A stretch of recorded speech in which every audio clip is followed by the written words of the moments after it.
कि वही सतमार्ग में चला। गांव में एक बार नाटक आया था दिखाने के लिए, वो क्या कहते हैं, नौटंकी, वो सुल्ताना डाकू पूरा दिखाया गया। रात भर देखा था, बच्चे थे उस समय। तो जब उसको फांसी की सजा दी गई तो उससे पूछा गया तुम्हारी अंतिम चाहत क्या है। वो हम पूरी जिंदगी भर ध्यान रखा। बोले हमारी माता को हमसे मिला दो। माता को, जे ही माता मिलने आई तो गले लगे और दांत से पूरी नाक काट ली माता। तो आप ईश्वर ने पूछा ये क्यों किया। बोले मुझे आज फांसी के फंदे में चढ़ाने वाली ये है। पहली बार हमने पेंसिल चुराई थी और जब इसको कहा कि मां मैं पेंसिल चुरा के लाया तो इसने कहा बहुत अच्छा बेटा, लिखने के काम आएगी। बस उसी दिन से मुझे लगा कि बहुत अच्छा कार्य है। बाद में सुल्ताना डाकू बना और मुझे इसकी फांसी की सजा मिल रही। तो सबसे बड़ी अपराधिनी मेरी मां है जो मुझे इस मार्ग में। मां प्रथम गुरु है। आप अपने बच्चे को जैसे गर्भ से शिक्षा, अगर हम प्रार्थना करते हैं गृहस्थ में वो बच्चा गर्भ में आ जाए तो सहवास बंद कर दो, सात्विक भोजन पाओ, भगवत नाम कीर्तन सुनो, भगवत कथा सुनो, महान तीर्थों का भ्रमण करो अगर कर सकते हो। उससे तुम्हारे बालक के बहुत सात्विक संस्कार होंगे। यौवने विषयोन्मुखाहा, जवानी भोगों में व्यतीत करने के लिए प्रेरणा दी गई और अंदर और बाहर दोनों से संयोग बने, विषयों से हृदय मलिन हो गया। फिर कह रहे हैं अज्ञा नयंति असक्त्याहा, जो अगली अवस्था आई बुढ़ापा, वो तो असक्त, इंद्रियां वो वैसे ही चंचल, मन वैसे ही चंचल, शरीर असक्त। अब वो अंदर बैठे बैठे भोगों का चिंतन कर रहा है, उसकी दुर्गति हो जाती, दुर्गति। इसलिए तस्मात् बाल्ये विवेकात्मा यतेत श्रेयसे सदा। विवेकवान होकर बाल्यावस्था से वो माता पिता धन्य है जो अपने बच्चे को शासन में लेकर, ए बाल भोग बना रहे, 5 मिनट राधा राधा कीर्तन कर, अभी तुझे पवाते, थोड़ा सा नाम संस्कार डालिए भगवत कीर्तन का, भगवान नाम जप का, बैठ 5 मिनट बैठ के कथा सुन, देखो सत्संग सुन, या स्वयं सुनाने लगे कोई ना कोई ग्रंथ की बात। संस्कार पढ़ते हैं, गर्भ से संस्कार पढ़ते। अभिमन्यु जी को गर्भ में ही चक्रव्यूह तोड़ना आ गया था। प्रहलाद जी को गर्भ में ही परम महाभागवत बना दिया था नारद जी ने। अगर आप गर्भस्थ शिशु से शिक्षा प्रारंभ करेंगे तो कोई महान राष्ट्रभक्त महात्मा पैदा होगा। विवेक की पुरुष को चाहिए कि जिस समय बाल्यावस्था है वो पूरे जीवन की अद्भुत शैली बनाने के लिए उसको आप शिक्षा दीजिए। जितने गंदगी व्यसन है वो सब माता पिता के आचरणों का प्रभाव बच्चों पर पड़ता है। बहुत होश में माता पिता अपना व्यवहार रखें, नहीं बच्चे फिर वो ही जानते हैं क्या करते हैं, बुढ़ापे में मार थप्पड़ घर के बाहर कर देते हैं कि तुमने हमको यही शिक्षा दी है आधुनिकता की, भोगों की, विषयों की, तो उसी का सुख लो। इसलिए तदे तद्वो मयाख्यातम यदि जानीत नानृतम तदस्मत् प्रीतये विष्णु स्मृत्याम बंध मुक्तिदः। मित्रों, मैं तुम लोगों से प्रार्थना कह रहा हूं, तुम झूठ मत समझना। अगर समस्त दुख और बंधनों से छूटना है तो तुम केवल हरि स्मरण प्रारंभ कर दो। उनका स्मरण करने के पश्चात कोई भी विपत्ति उसको परास्त नहीं कर सकती। हरि स्मृति समस्त विपद विमोक्षणम, जितनी विपत्तियां हैं सबसे मुक्त करा देगी। तुम मेरी बात मान लीजिए। तदस्मत् प्रीतये विष्णु स्मृत्याम बंध मुक्तिदा, समस्त बंधनों से मुक्त हो जाओगे, मृत्यु का भय नष्ट हो जाएगा केवल हरि स्मरण। प्रयासः स्मरणे कोश्य स्मृतो यच्छति शोभनम पापक्षयश्च भवति स्मरताम तम अहर्निशम। स्मरण मात्र भगवान का परम मंगल, परम कल्याण करता है। क्या जाता है, हरिशरणम हरिशरणम, राम कृष्ण हरि, राधा राधा हरे नमः। जो पसंद आवे, हमारे भगवान के तो अनंत नाम है, राधा वल्लभ श्री हरिवंश, जो पसंद आवे। खूब नाम कीर्तन, खूब नाम स्मरण। जो नाम स्मरण करता है समस्त मंगल, समस्त कल्याण हो जाता है। अब आप बहुत ध्यान यहां दीजिए, नाम स्मरण आरंभ करेंगे तो 2 प्रक्रियाएं होंगी। यदि आपके पाप अधिक हैं तो तत्काल पाप नष्ट होना प्रारंभ हो जाएंगे। अब उसके लिए घटनाएं घटना प्रारंभ हो जाएंगी, विपत्ति, दुख, परेशानियां। आप ऊब मत जाना। अगर आपके पुण्य अधिक हैं तो पुण्य शुरू हो जाएंगे। ये लाभ, ये लाभ, ये लाभ। तो आप वो नाम जप का लाभ मत मान लेना। वो नाम जप से दुख आ रहा है ऐसा मत मान लेना। वो शुभ अशुभ दोनों को नष्ट करके आपको अखंड आनंद, प्रसन्नता की तरफ ले जा रहा है। इसलिए धैर्य चाहिए नाम जापक में। सुख दुख नाम का फल नहीं है, सुख दुख पाप और पुण्य का फल है। आनंद और प्रसन्नता ये नाम का फल है। प्रसन्नता ये ब्रह्म स्वरूप है। प्रसन्नता, हर समय प्रसन्न रहना, ब्रह्मभूता प्रसन्न आत्मा। जो रात दिन प्रभु का स्मरण करते हैं उनके सब पाप नष्ट हो जाते हैं। प्रभु में अहर्निश बुद्धि लगने के कारण प्रभु परम सुख समुद्र है, इसलिए वो सुख समुद्र हो जाता है, हर समय सुख में डूबा रहता है। तापत्रयणे भीतम यदे तदखिलम जगत तदा सोचेषु भूतेषु द्वेषम प्राज्ञः करोति कहा। ये संसार 3 तापों से जल रहा है, तुम शोचनीय पुरुषों जैसे जलने के लिए तैयार मत हो। अगर तुम बचना चाहते हो तो बच सकते हो नाम जप के, नहीं तो कैसे कैसे मृत्यु अपहरण कर रही है। बैठे हैं आराम से कुर्सी में, पीछे से पूरी दीवार गिरी मर गई। एक एक क्षण में मृत्यु तो काल कवल कर रही है, और हम सोच रहे हैं सब कुछ काम हो जाए फिर एक बैठकर भजन करेंगे या तीर्थयाटन करेंगे। मृत्यु तुम्हें तीर्थयाटन और भजन के लिए समय नहीं देगी। आज अभी से भजन शुरू करो। बद्ध वैराणि भूतानि द्वेषम कुर्वन्ति चेततः सुशोच्यान्यति मोहेन व्याप्ता नीति मनीषिणाम। यहां भजन तो करते नहीं, एक दूसरे से वैर कर रहे हैं, एक दूसरे से छल कपट कर रहे हैं, पापाचरण कर रहे हैं। विचारवान कभी किसी से वैर नहीं करता, ये पापाचरण नहीं करता। तुम महामोह से व्याप्त होकर किसी से यहां लेन देन मत कर लेना पाप का। कोई ऐसा पाप कर लिया, कोई वैर कर लिया, आना पड़ेगा। त्रिभुवन में किसी से वैर नहीं होना चाहिए, तब तुम जीवन मुक्त होगे। इसलिए अजात शत्रु होता है भगवान का भक्त। और किसी से कुछ लेना ना देना, मगन रहना। कर्जा ना रहे नहीं तो आके देना पड़ेगा, आना पड़ेगा। कुछ ना कुछ ऐसा बंद करके उसका हिसाब करके तुम्हें यहां से जाना पड़ेगा। बोले जैसे हमारा जवान लड़का था, बहुत मेहनत करके, बहुत वो अपने में कम खर्चा करता था, सब हम ही को देता था क्योंकि कर्जा निपटाने आया था, और कर्जा निपटा चला गया। वो तुम्हारा लड़का थोड़ी था, वो अपना कर्जा देने आया था और कर्जा लेने आया था। बोले बचपन से बीमार, कुछ दिनों के बाद वो पधार गया, तो अपने लेने आया था हिसाब किताब। बहुत होश में जीवन मुक्त होने के लिए किसी से लेना नहीं, किसी का देना नहीं, किसी से वैर नहीं, किसी से मित्रता नहीं, सबसे भगवत भाव।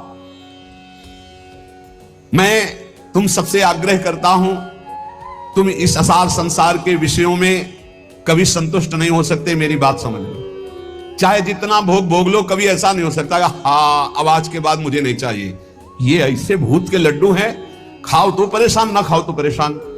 जो नहीं भोग रहे हैं वो ललचा रहे हैं, और जो भोग रहे हैं वो पछता रहे हैं। बड़ा विचित्र माया का खेल है। और जो संसार में है वो पछता रहे कि हम सोचा था इसमें सुख है, वो है नहीं। हमें लगता है कि सुख औरों में है, पूरा जीवन उनको पछताते चला जा रहा है, ये भोगा ये भोगा ये भोगा। और अगर सही भजन नहीं हुआ तो पूरा जीवन इस भेष में पछताते चला जाता है, इधर उधर ताक झांक, पूरा जीवन व्यर्थ चला जाता है। ये हम भ्रमण करते हुए जीवन में देखा कि अगर साधना नहीं है तो अवस्थागत इंद्रियां शांत नहीं होती। उपासक को चाहिए कि ये सोच ले कि विश्व के चाहे जितने भोग भोग लो, कभी संतुष्ट नहीं होने वाले। अच्युत भगवान की आराधना कर लो तो तृप्त हो जाओगे। फिर ऐसा हृदय की स्थिति हो जाएगी जैसे गोस्वामी तुलसीदास जी के, पायो परम विश्राम राम समान प्रभु नाही कहूं। हृदय शांत हो जाएगा, अब कछुनाथ न चाहिए मोरे, हृदय से आने लगेगा। सर्वशक्तिमान भगवान श्री हरि समस्त प्राणियों में विराजमान है। ऐसे भावना करके जिससे मिलो पहले भगवत भाव करो। काम क्रोध लोभ मोह मद मत्सर इन 6 शत्रुओं पर विजय प्राप्त कर लेता है, वही भगवान का दर्शन प्राप्त करता है। तब बड़ा आश्चर्य होता है जब एकांतिक में भगवत प्राप्त आते हैं और फिर कहते हैं मुझे भगवत साक्षात्कार हो गया, और फिर कहते हैं मन में बड़ी परेशानी है। घर के लोग हमको बहुत विरोध करते हैं कि कौन सी भगवत प्राप्ति की है जो शास्त्र में कहीं नहीं है। आजकल ऐसे भगवत प्राप्त हो रहे हैं ज्यादा, शास्त्र में कहीं नहीं है। बच्चों कहीं नहीं शास्त्र में, ऐसी कोई शास्त्र में प्रपंच नहीं है, कोई प्रपंच नहीं। शास्त्र केवल भव बंधन के मुक्त करने के लिए ये साधनाएं बता रहा है। ये छोटी मोटी सिद्धियां घास फूस की तरह है, घास फूस की तरह है। तुम इसको बहुत बड़ा समझते हो, तुम्हारा ये नाम है, तुम वहां से आ रहे हो, तुम ये बहुत बड़ी बात थोड़ी है। 2 4 6 महीने तुम्हें नियम से हम बता दें, वैसे रहो सात्विक आहार करके। अगर आपके अंदर ना आने लगे तो हमें बताना। जीवन में कभी मदिरा जबान में ना रखी हो, मांस कभी खाया ना हो, ये अंडा मांस मछली, केवल ये तुम्हारे जीवन 6 महीना में तुमको हम बता देंगे कि जिसके मन की बात चाहोगे उसके मन की जान लोगे। तुम खेल समझते हो? मंत्रों में इतनी सामर्थ्य, पर पवित्रता, पवित्रता, आप अपवित्र हो रहे हैं तो इसलिए कुछ समझ में नहीं आ रहा है। अपवित्रता पर्दा डालती चली जाती है। ये ढूंढी आश्रम में, शायद आप जानते हैं, ढूंढी आश्रम में बहुत सिद्ध महात्मा है। दर्शन के लिए भागे तो 9:30 बजे तक केवल दर्शन सुबह देते थे। अब गुरु आश्रम से चले तो पर विलंब हो गया, 10 बज गए हमें रास्ते में। बस माता जी का मंत्र एकदम स्मरण किया, अब हमारा जाना व्यर्थ नहीं होना चाहिए, हमें दर्शन होने चाहिए। आप सच्ची मानिए, अकेले महाराज जी बैठे थे। जो ही गए तो पहला शब्द था कि बोले आओ महात्मा इंतजार कर रहे हैं। उनका स्वामी जी बड़ी करुणा, बोले करुणा नहीं, तुम्हारी माता जी आकर के मुझे रोक लिया। हमारी माता जी? बोले हाँ हाँ, जगदम्बा जिनका तुम मंत्र पढ़ रहे थे। ऐसा मंत्रों में आप ये भवबंधन मुक्त करने, तापत्रेणाभिहतम यदे तदखिलम जगत। तुम क्या समझते हो? ये समझते हो कि ये छोटी मोटी बात? अरे एक ही समय में कई जगह उपस्थित हो जाना, पर्वत को भी छेद दे देना, विविध प्रकार की सिद्धियां, एक भी सिद्धि स्वीकार कर ले तो भगवत प्राप्ति नहीं होगी। हमारे ब्रज में ऐसे ऐसे कि अखिल कोटि ब्रह्मांड पर पीछे घूमे, 2-4 लोगों ने मिलकर थपड़िया दिया, पीट गए, रोटी मांगा, खाया, कोई जानता नहीं कि ये क्या है। और यहां जो कोई सिद्धाई दिखाने की कोशिश की तो सीमा के बाहर कर दिया गया है, सीमा के बाहर। यहां वो रहे जो प्रिया प्रीतम की सिद्धि में डूबे हुए हैं और कोई चमत्कार नहीं हो। सबसे बड़ा चमत्कार कि मन का परिवर्तन करके प्रिया प्रीतम में जिस दृष्टि गई तो श्यामा श्याम के प्रेम रंग में मतवाला कर दिया गया। भूलो मत, प्रिया प्रीतम की कृपा से ऐसे धाम में आए हो, ऐसे सत्संग को सुन रहे हो जिससे केवल भवबंधन मुक्त होता है। ये केवल भवबंधन की, ये तापत्रय विनाश आए, उन सच्चिदानंद प्रभु का यश है जो कानों में पहुंच जाएगा तो भगवत प्राप्ति निश्चित है। हे भाई, चाहे देवता हो या दैत्य हो या मनुष्य हो या यक्ष हो या गंधर्व हो, कोई भी हो, मेरे प्रभु श्री हरि इतने कृपालु हैं कि उनके चरणों का जो आश्रय ले ले और नाम जब शुरू कर दे तो परम कल्याण हो जाता है। भगवान को प्रसन्न करने के लिए ब्राह्मण के कुल में जन्म लेना या देवता बनना या सदाचारी या विविध ज्ञानों से संपन्न होना या दान करना या यज्ञ करना, शारीरिक मानसिक पवित्रता, बड़े बड़े व्रत, ये सब पर्याप्त नहीं है। भगवान केवल प्रेम से प्राप्त होते, प्रेम से। वो कोई भी पुरुष नपुंसक नारीवा जीव चराचर कोई अहोवत सुपचतो गरियान या जिभ्या के वर्तते नाम तुभ्यम। भले वो चांडाल है पर उसकी जिभ्या पर हरि नाम है तो त्रिभुवन बंदनी है वो। देख लो देख लो, देवता दैत्य मनुष्य यक्ष गंधर्व कोई भी क्यों ना हो, जो हमारे भगवान का आश्रय लेकर उनका नाम जप करता है उसका परम मंगल परम कल्याण हो जाता है। प्रभु की प्राप्ति के लिए जरूरी नहीं है कि वो ब्राह्मण हो या देवता हो या वो सदाचारी हो या ज्ञान से संपन्न हो, दानी तपस्वी या कि शारीरिक मानसिक पवित्रता, बड़े बड़े व्रत, इनके द्वारा भगवान मिल जाए ऐसी जरूरी बात नहीं है। भगवान सिर्फ मिलते हैं प्रेम से, और प्रेम मूल्य नाम है। जो नाम जप करता है उसके हृदय में प्रेम होता है। प्रेमी वो कोई भी हो, भगवान उसको बहुत प्यार करते हैं। बहुत कृपा की, भगवान ने बहुत कृपा की। अगर कोई शर्त रख देते तो बड़ा कठिन होता। सिर्फ प्रेम, और प्रेम सबके हृदय में है। उस प्रेम को आपने बांट दिया है संसार में, उसी को समेट लो, भगवान की तरफ कर लो, भगवान की प्राप्ति हो जाएगी। श्रीपाद प्रबोधानंद जी महाराज कह रहे, सर्व दुख दशा घोरावरम वृंदावनेस्तु में प्राकृता अप्राकृता शेष विभूतिरपि नान्यतः। दोनों बातें आ गई। प्राकृत अपराकृत कितना भी मुझे लुभायमान किया जाए, मैं कभी प्रिया प्रीतम और वृंदावन को नहीं छोड़ सकता। वही बात आ गई। और सर्व दुखा दशा घोरा, दे दो सारे दुख तुम्हारी सृष्टि में जितने हो। ये भजन बल है, भजन बल। श्री जी का नाम जब जितना करोगे तो तुम भी गर्जना करने दो और दुख दो, पूरी सृष्टि का दुख हमें दे दो, सबको सुखी कर दो। दंत देव जी, प्रभु मुझे इतनी सामर्थ्य दो कि सबके हृदयों में बैठकर दुख मैं भोगूं और सब सुखी हो जाए। ये भगवान के भक्त का विशाल हृदय। सर्व दुख दशा घोरा, प्रभु सब दशाएं दुख की हमें दे दो, पर ना हम आपका चिंतन छोड़ने वाले और ना आपका आश्रय छोड़ने। ये फिसड्डी नहीं होते भगवान के भक्त। आजकल भक्ति जानते हो कैसे होती है? ऐसे पैर रखा जाता भक्ति मार्ग में, आंच ना लगे, अगर आंच लगी तो हटा लिया।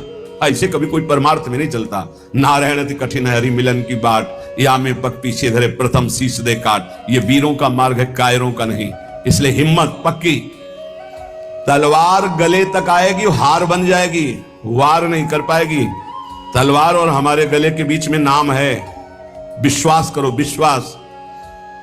दुखों से डराकर माया आपको हटा देगी या भुलावे में फंसाकर हटा देगी। तो इस श्लोक में दोनों बातें कह रहे हैं श्रीपाद कि सर्व दुख दशा घोरा, दे दो जितने दुख चाहो, या प्राकृता अप्राकृता शेषा विभूति रपिनान्यतः।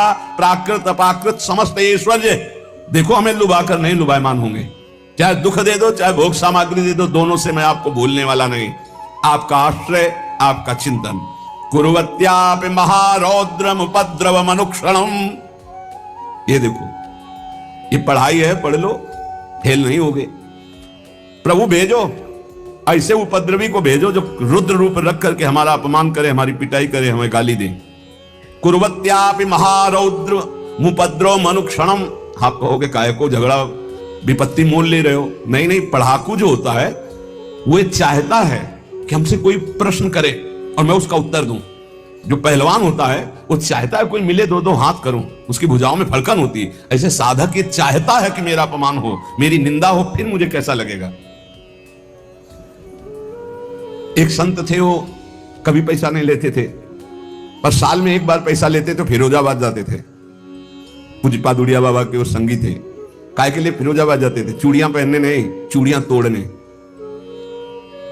चूड़ियों की दुकान लगी होती थी। इस एरिया में तो कोई उनको पीट नहीं सकता था क्योंकि पहचान वाले थे।